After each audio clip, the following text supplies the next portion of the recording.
Hello students, आज का हमारा टॉपिक है फंडामेंटल राइट्स, संविधान में मौलिक अधिकार। आज हम पार्ट 3 कर रहे हैं इस टॉपिक का। पहले पार्ट में हमने किया मौलिक अधिकारों की संविधान में शामिल करने के कारण, साथ ही मौलिक अधिकारों की विशेषताएं, और लास्ट लेक्चर में हमने किया कि जो पहला फंडामेंटल राइट है, राइट टू इक्वालिटी, उसके बारे में। आज हम बात कर रहे हैं राइट टू फ्रीडम, स्वतंत्रता का अधिकार। संविधान में आर्टिकल 19 से लेकर आर्टिकल 22 तक स्वतंत्रता के अधिकार की बात की गई है कि all citizens have the right to freedom of speech and expression, to assemble peacefully and without arms, to form associations or unions, to move freely throughout the territory of India, to reside and settle in any part of territory of India, to practice any profession, any occupation, trade or business। तो ये जो स्वतंत्रताएं हैं, ये इस समय पर 6 स्वतंत्रताएं हैं जो नागरिकों को दी गई हैं। One thing which is very important is at the time of independence, after the constitution was passed, there were 7 freedoms, 7 तरह की फ्रीडम्स थी। उनमें से एक जो भारत के किसी भी प्रदेश में किसी भी स्थान पर ज़मीन खरीदने की स्वतंत्रता है, उसे ख़त्म कर दिया गया। तो इस समय पर 6 तरह की फ्रीडम्स हैं। अब इसमें जो पहली है वो है भाषण और अभिव्यक्ति की स्वतंत्रता। कोई भी व्यक्ति जिस भी तरह से चाहे अपने विचार को प्रकट कर सकता है, भाषण दे सकता है। शांतिपूर्वक और हथियारों के बिना इकट्ठे होने की स्वतंत्रता।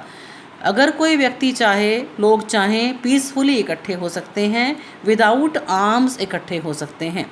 टू फॉर्म एसोसिएशंस और यूनियंस, संघ बनाने का अधिकार। लोगों को, कर्मचारियों को अपने हितों की रक्षा के लिए संघ बनाने की स्वतंत्रता है। To move freely throughout the territory of India, देश के किसी भी भाग में घूमने फिरने की आज़ादी। देश के किसी भी भाग में रिजाइड होने, रहने या सेटल होने की आज़ादी। और किसी भी प्रोफेशन, व्यवसाय, व्यापार या बिजनेस को प्रैक्टिस करने की स्वतंत्रता। ये आर्टिकल 19 का पहला भाग है जो इन 6 तरह की फ्रीडम की बात करता है। लेकिन ये एब्सोल्यूट राइट नहीं है, ये एक पूर्ण अधिकार नहीं है। इस पर कुछ रिस्ट्रिक्शंस हैं। क्या रिस्ट्रिक्शंस हैं? ये आर्टिकल 19(2) में लिखा गया है, imposes reasonable restrictions on the rights enshrined under article 19(1)। कौन कौन से ग्राउंड्स पर? Defamation, label and slander. क्या है ये?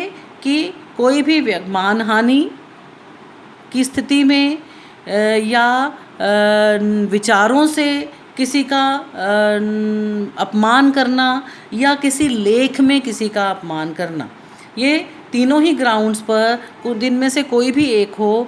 तो अगर कोई भी जो अधिकार है, कोई भी फ्रीडम है, वो इस तरह की व्यवस्था कर देती है कि किसी की मानहानि होती है या किसी का अपमान होता है या किसी का अपमान करते हुए कोई लेख प्रकाशित किया जाता है, तो उस अधिकार पर रिस्ट्रिक्शन लगाई जा सकती है। और अगर इस फ्रीडम के इस्तेमाल से कंटेम्प्ट ऑफ कोर्ट होता है, अदालत की अपमान होता है, अदालत की बेइज्जती होती है, तो उस पर प्रतिबंध लगाया जा सकता है।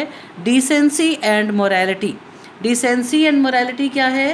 कि नैतिकता के आधार पर, किसी भी तरह से शिष्टाचार के आधार पर, सदाचार के आधार पर अगर कोई अपमान हो रहा है किसी का, तो उसे उसकी स्वतंत्रता पर प्रतिबंध लगाया जाएगा।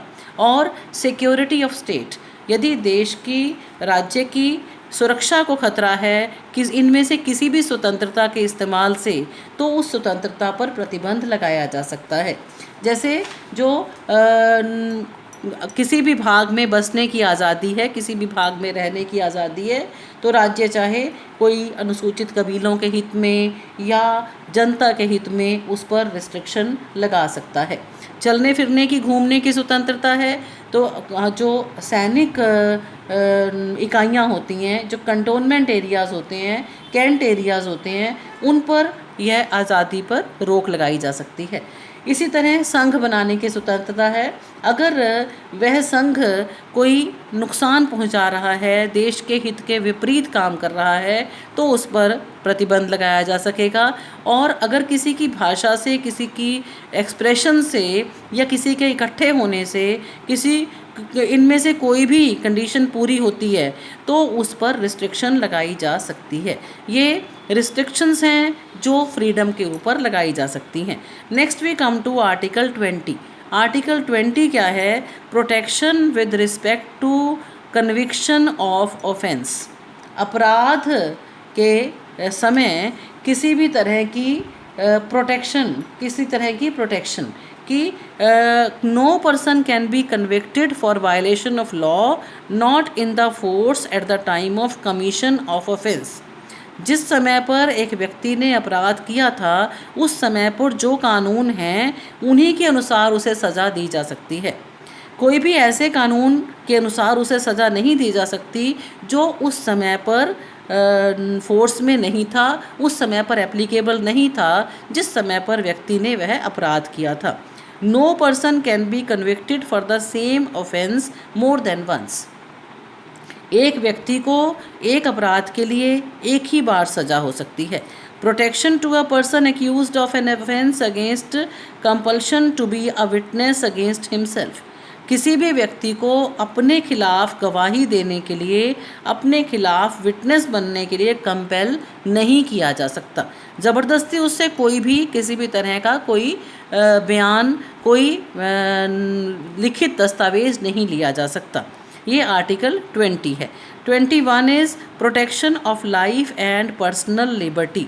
जीवन तथा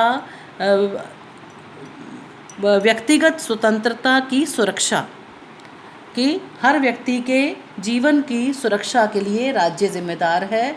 हर व्यक्ति की व्यक्तिगत स्वतंत्रता को प्रोटेक्ट करने के लिए राज्य जिम्मेदार है। इसी का एक भाग है आर्टिकल 21 का part 1, which provides for free and compulsory education for 6 to 14 years of children. 6 से 14 वर्ष की आयु के बच्चों के लिए मुफ्त तथा अनिवार्य शिक्षा। इसी को ध्यान में रखते हुए आगे चलकर इसमें एक आर्टिकल 21A जोड़ा गया, राइट टू एजुकेशन, RTE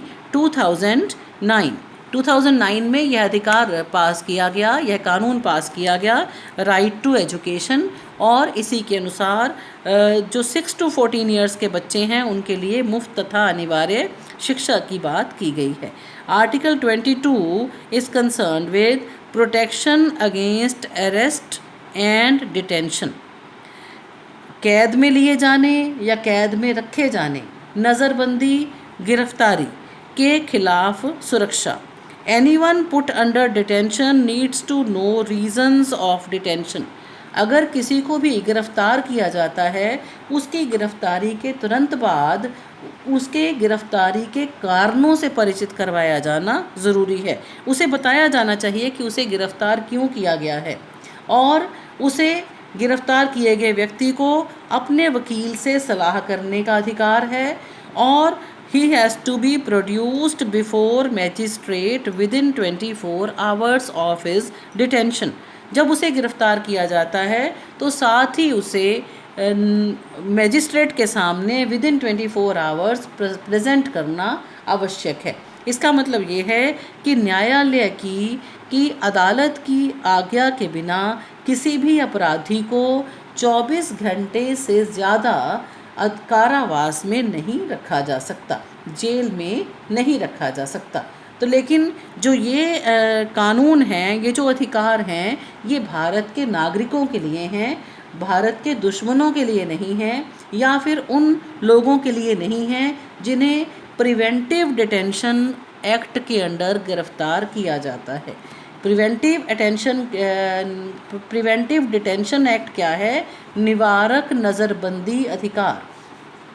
निवारक नज़रबंदी कि जो व्यक्ति देश के लिए खतरा है, जो व्यक्ति विदेशी शत्रुओं से मिले हुए हैं या देश में किसी तरह की तोड़फोड़ की गतिविधियों को ला सकते हैं, देश में कोई इस तरह के कार्य कर सकते हैं जो विध्वंसात्मक हैं, तो उन्हें प्रिवेंटिव तौर पर उन्हें प्रिवेंशन के लिए हिरासत में लिया जाता है, तो उन पर ये कानून लागू नहीं होता है। तो ये हमारे आर्टिकल 19 से लेकर आर्टिकल 22 तक थे, राइट टू फ्रीडम। इन अधिकारों को संविधान की आत्मा कहा जाता है, सोल ऑफ कॉन्स्टिट्यूशन कहा जाता है, कि अगर ये किसी भी संविधान में हैं तो उस संविधान में लोगों को स्वतंत्रता मिली हुई है। तो आज के लेक्चर में हम इतना ही डिस्कस करेंगे, बाकी हम नेक्स्ट अगले पार्ट में अगले राइट्स की बात करेंगे। Thank you.